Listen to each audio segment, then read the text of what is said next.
Welcome back. This is Bill Seifert again at Optivita Nutrition. Now I'd like to talk about different types of training. Now if you go into any gym, you're going to see one person standing on a BOSU ball doing curls. You're going to see somebody running full speed around a track. You're going to see some people lifting heavy weights. You're going to see some people doing circuit training. Now who is right and who is wrong?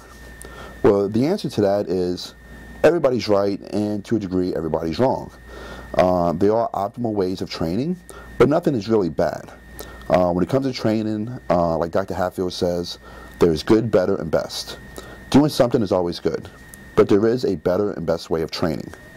Now when it comes to fat loss, keep in mind what you want to do is maintain as much muscle as possible, because muscle does burn fat, and you also want to increase your metabolism not just during the exercise, but after the exercise.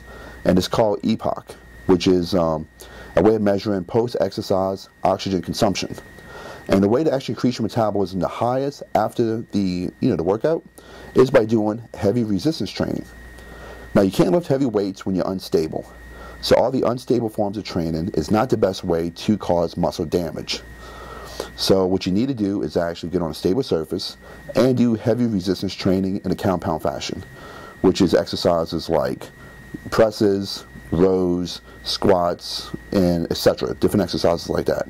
Not just the flies and cable, curls and different lighter exercises. The heavier the exercise, the better it's going to work for you, because it causes the most amount of muscle damage, and when the muscle heals from the workout, it does make you burn more calories even at rest. And it will not bulk you up unless you're eating above your maintenance. So ladies who are scared to lift heavy weights, you will not bulk up. Trust me, it does not happen. If you eat above your maintenance and you do it, yes, you might bulk up. But your metabolism will not increase if you're eating below your maintenance. It's genetic suicide if you do. Your body does not want to increase muscle mass when you're eating below your basal metabolic rate. It's just not going to happen. So that's just really, in my opinion, the best way of training. Now, it's not for everybody. If you play a sport, that's not going to help you. Doing stability training, plyometrics, all that is used when it comes to sports conditioning. And yes, it does work very well for sports conditioning. But don't train like a baseball player and try to look like a bodybuilder. It's not going to help. So you need to train sport specifically for what your goals are. Now, circuit training does burn a lot of calories while you do it, but again, you can't cause optimal muscle damage, because the fast twitch muscles that help you contract heavy weights, those need a rest time.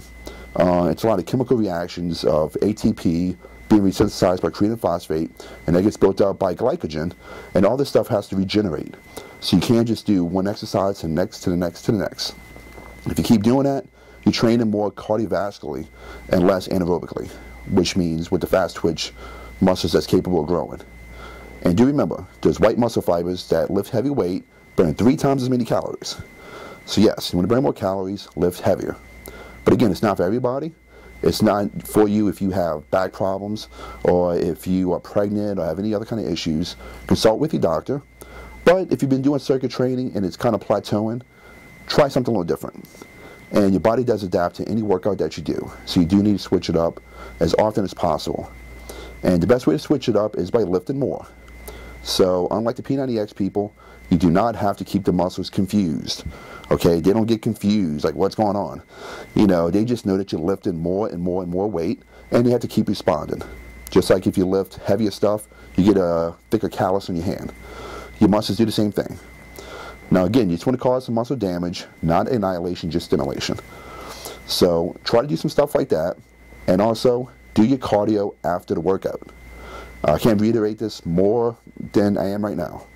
If you do cardio first, you're going to burn off all your sugar, and then by the time you try to do a resistance trainer workout, you got no sugar to do the workout. So the workout does not work that well. If you do your workout first, when you're all carved up, your workout will be very successful. You'll be able to lift the weights you need to lift, and you will lower your blood sugar, which lowers your insulin. If you do cardio after the fact, you can burn all the fat you want, because the low blood sugar, the low insulin, allows you to burn the highest amount of fat. So always do your workout first, cardio second. And from there, you should drop weight a lot faster than you are now. And still on top of it, you need a correct diet. So this is Bill Seifert again. Talk to you soon.